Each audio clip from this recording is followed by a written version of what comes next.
The book is dedicated to my grandmother, who was a past student of St. Hugh's High School, then called Deaconess Home School. And therefore, the speech on the centenary of St. Hugh's High School for Girls was very special to me, because she was, and she's the one person to whom the book is dedicated. Then to my mother, who is 94 years old and is present. The book is also dedicated to her. And then the book is also dedicated to my dear wife, Sharon. You know, I gave these speeches over a 40-year period, and they were put down there. I learned from each one of them, because it's an honor to be asked to speak at a major celebration of a body. And I thought the only way that I could return the honor that was given to me was to put a serious effort into what is prepared. And I have always loved history, because it gives a sequence. I can't get away from my science background, because it requires data and facts. And I can't get away from it also because it requires some conceptual scheme to be applied to the facts, to extract its meaning. And that is on one level, because that is from the level of reason. But it also requires spiritual insight to understand its overall significance, because everything is in the hands of the Lord. What pulling this together did for me, when I read it, when I put it all together and read them and went over them, each one, it did something to me which it sharpened it. And I hope everybody who have the courage to continue to read it and read the whole of it will see that Marking Milestones celebrates institutions and individuals who have built Jamaica and the Bahamas. It recognizes people, not the ones who came to exploit, but the ones who came to engage in building, not to get, but to give, in accordance with as an expression of their faith and their values. Those who had a conscience about the injustices that existed and the needs of the times and acted to mitigate them. Those who looked out and looked up and defied the realities of their time and worked to transcend them. Those who stayed despite the times and left a legacy. Those who continue the work that others have done, instead of starting everything from scratch, and built upon what was there, and in the process added value. I hope you will see that it contradicts current underestimation of the time frame that it takes to bring about lasting change. It's not in a political cycle of 5 years and 10 years. If there's anything that we would learn is how impatient we are to do things and not realize that they take so much time. And then it documents the diversity and the divisions and the differences and the disagreements that constitute the context and the dynamics of the contentions and conflicts within the Jamaican society over its history. We are a people of disagreement and diversity and contention that gives it that dynamic and vitality, and yet in the end comes up with different things. I hope that those who read the book will be inspired in the same way I was and have been, by the acts of John Woolmer, referred to by Bishop Clark, a wealthy goldsmith who had no children, but empathized with men who had children and couldn't take care of them. And at a time when education was not valued, left a legacy to education as a means of breaking persistent poverty. In the 1720s, people's minds were not there. But he had that kind of, and he was very successful. He left all his money to Kingston and to children. And then to Count Nicholas Ludwig von Zindendorf, You say, who is that? Well, he was a Moravian bishop, to be exact, who had connections with the royal courts of Europe. He had wealth, property, business acumen, charisma, and perspicacity. But everything that he had was used to spread the gospel. Everything. And as a result of that, he inspired a small band of believers in 1735 in rural Germany to send missionaries to the Americas and to the Caribbean and to establish the Moravian Church in this hemisphere. And then to Joseph Grinsdahl, probationary Methodist minister, who replaced Reverend William Radcliffe, who left his house in St. Anne's Bay after it was shot up by the St. Anne militia. And when that happened to him, he took his family and he departed. And young Grinsdahl replaced him. And for his temerity to do that, they charged him for preaching without a license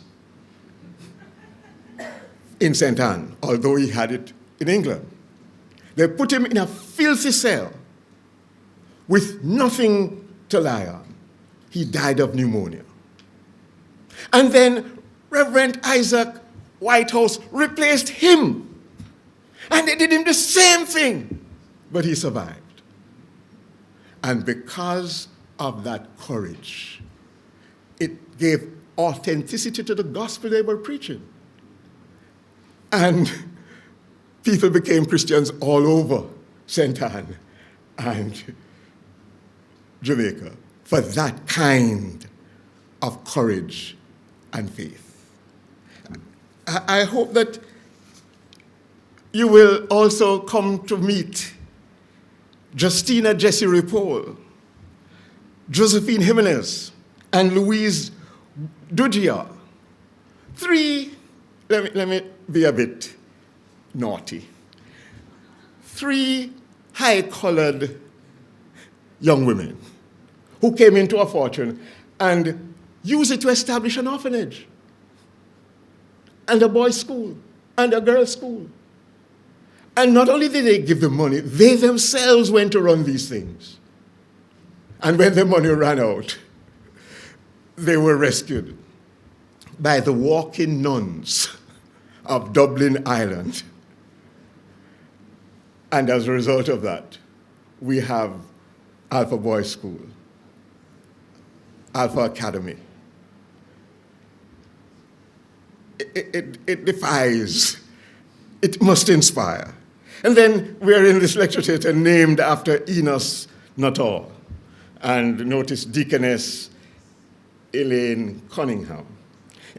It was Nuttall who brought the Anglican deaconesses to Jamaica in the 1890s and made a contribution to girls' education. That's how we have all the Anglican girls' schools that there are in Jamaica today.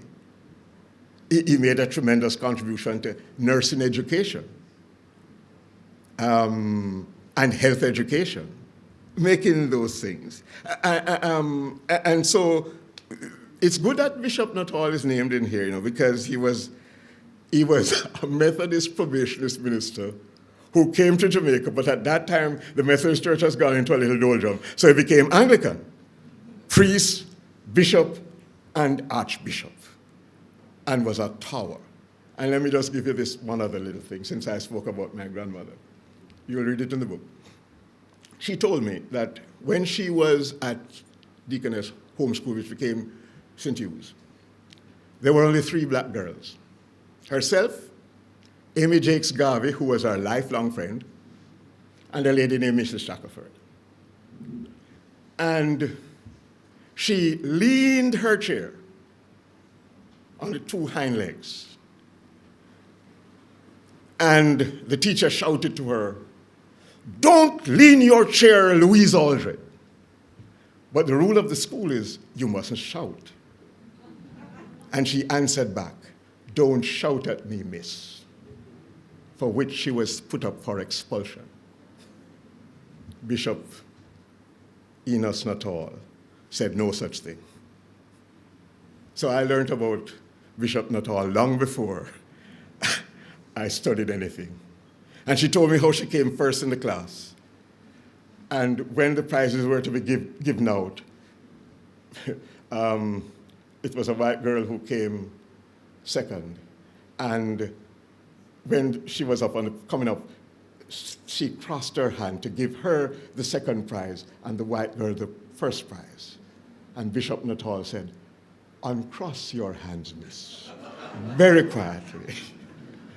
I hope also that people will come and meet Ernest Price and Reverend David Davies, who, when the tide was being turned about giving education to black men at the beginning of the 20th century, they found out code words to provide secondary education for those upon backs were being turned.